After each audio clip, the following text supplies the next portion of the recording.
દ્વારકામાં દેશી દારૂની ભઠ્ઠી પર પોલીસે દરોડાની કાર્યવાહી કરી કે જ્યાં ભાણવડના બરડા ડુંગર પર પોલીસે દરોડા પાડ્યા હતા અને 4800 લીટર દેશી દારૂનો આથો સહિત દારૂના જથ્થાનો નાશ કર્યો। પોલીસે અહીં દરોડાની કાર્યવાહી કરતા આરોપીઓ અહીંથી ફરાર થયા હતા। પોલીસે 2 આરોપીઓ સામે ગુનો દાખલ કર્યો છે। આ તમામ બાબતોને લઈને પરબત મોરી અને જયેશ મોરીને પકડવા માટે ચક્રો ગતિમાન કર્યા છે।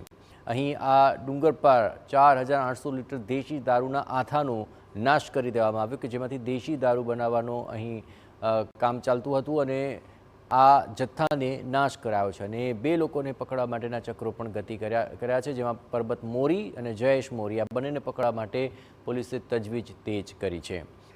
પોલીસે આ બંને આરોપીઓ સામે ગુનો દાખલ કરી દીધો છે કારણ કે મોટા પ્રમાણની અંદર દેશી દારૂના જથ્થા સાથે અહીં રેડ પાડવામાં આવી હતી અને તે જથ્થાનો નાશ પણ કરવામાં આવ્યો છે। આ દ્રશ્યો આપ જુઓ, જે સમયે અહીં દરોડાની કાર્યવાહી કરવામાં આવી ત્યારે અહીં દેશી દારૂ બનાવવા માટેનું કારસ્તાન ચાલી રહ્યું હતું। 4800 લીટર આ દેશી દારૂ બનાવવા માટેનો જે આથો હતો તે તૈયાર કરવામાં આવ્યો હતો કે જેનો અહીં નાશ કરી દેવામાં આવ્યો।